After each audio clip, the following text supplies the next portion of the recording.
Sometimes, the greatest danger doesn't wear a villain's face.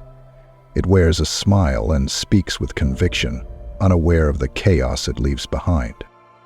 We've all come face to face with the force of stupidity, not just the innocent mistakes of everyday life, but the kind of behavior that defies logic, damages progress, and leaves a trail of confusion in its wake. Whether it's on social media, in boardrooms, or behind political decisions, stupidity is often overlooked as harmless. This reflection invites a closer look at the patterns of irrationality, how it thrives, how it disguises itself, and why it may be more threatening to society than deliberate malice. The following 5 laws offer a framework for understanding this invisible adversary. Before we begin, I ask you to remember to subscribe to the channel and leave a like. It helps us a lot and costs you nothing. Let's go!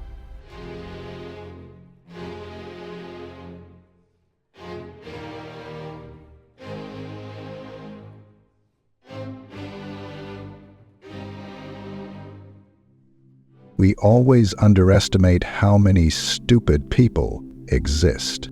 Most people carry a quiet optimism, a belief that rationality is the norm, and stupidity a rare exception. It's comforting to think that, despite some bad apples, the majority make decisions based on reason and shared understanding. But this is an illusion. In reality, irrational behavior isn't a fringe phenomenon. It's pervasive, consistent, and deeply underestimated.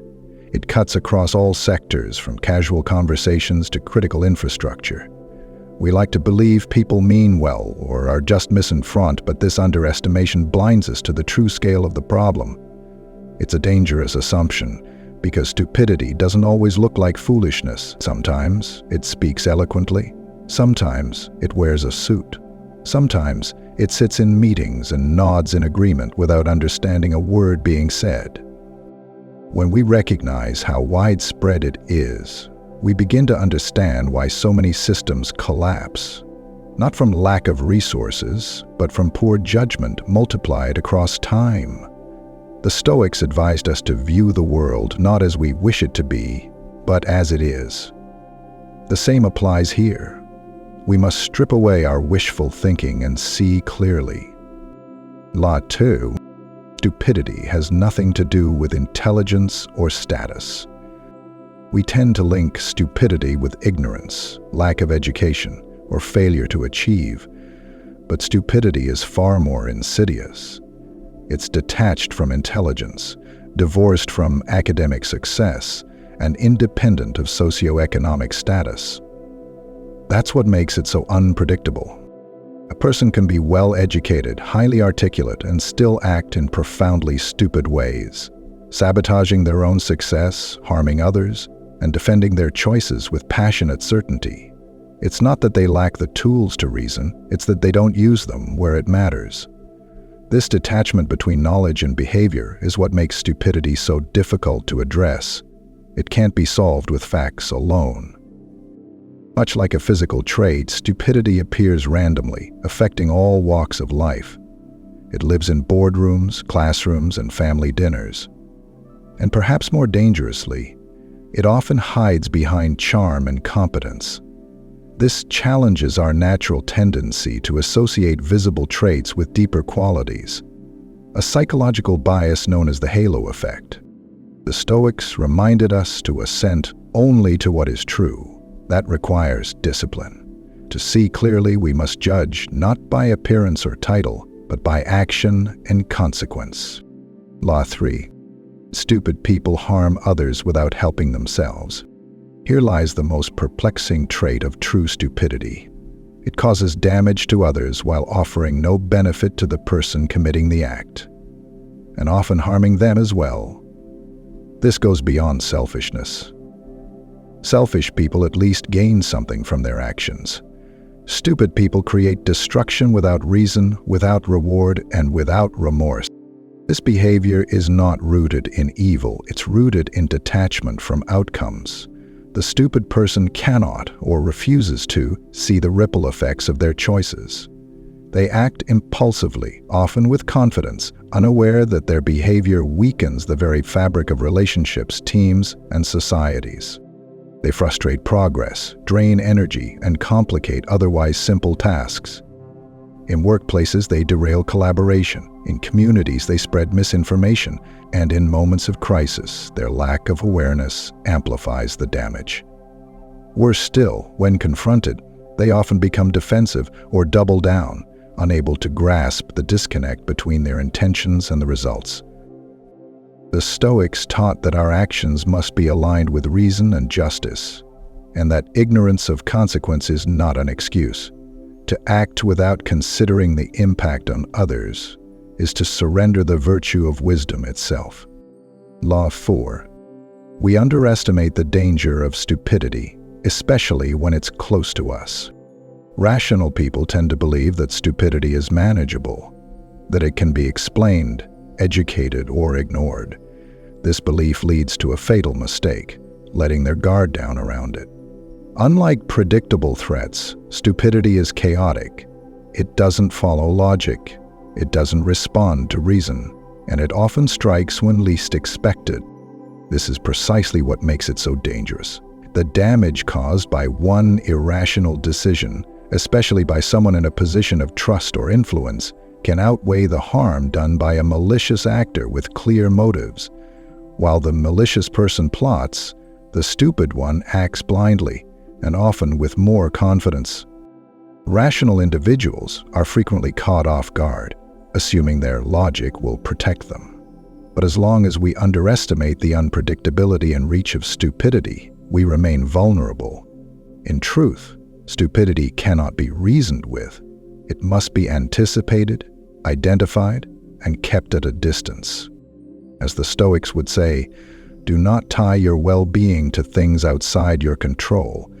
If we try to fix stupidity by proximity or persuasion, we risk being pulled into the same chaos. Discernment is not cynicism, it's self-preservation. Law 5. Stupidity is more dangerous than malice. When dealing with someone malicious, you at least understand their intent. Their goals are often clear, their actions calculated, and their logic, even if selfish, somewhat predictable. But the stupid person? They have no plan, no pattern, no restraint. They act impulsively, destabilizing their surroundings without a trace of guilt or recognition. They interfere in things they don't understand. They spread falsehoods unknowingly. They resist correction and reject accountability. In groups, their influence becomes exponential, as they embolden others with similar tendencies and drown out voices of clarity. Stupidity, when amplified by numbers or granted authority, becomes a far greater threat than individual malice. History has shown this repeatedly. Societies rarely collapse from evil masterminds alone.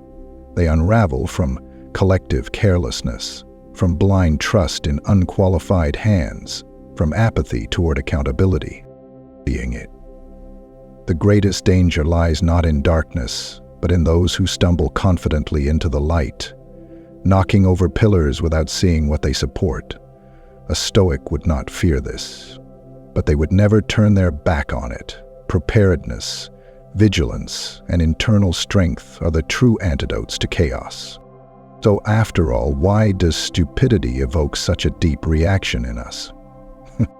Our visceral disgust towards stupidity is not just psychological, it's biological. The same neural centers that react to foul smells and moral violations light up when we witness reckless, illogical behavior. This response is evolutionary. It's our body's way of warning us. This could threaten your safety, your peace, your progress. Stupidity offends more than reason. It disrupts order, mocks wisdom, and disrespects the invisible effort required to build something good. It violates our sense of harmony. No wonder we react so strongly. It's not hatred. It's a form of survival. Here I'll talk how we can protect ourselves and our communities. Remember, we cannot eliminate stupidity, but we can fortify against it. The first step is awareness. recognizing its patterns and refusing to engage on its terms. The second is cultivating environments that value thoughtfulness over noise, substance over show. We must strengthen education, not just with facts, but with tools for critical thinking, discernment, and emotional intelligence. We must reward those who question, analyze, and pause, not just those who speak the loudest. We must normalize disagreement, dialogue, and curiosity. And within ourselves, we must cultivate humility, the recognition that we too are not immune. The moment we believe we are above error is the moment we risk falling into it. Stupidity is not an enemy to be destroyed. It is a condition to be recognized, respected, and managed. Like bad weather, it will always return. But with wisdom as our compass and reason as our shield, we can navigate through it and help others do the same.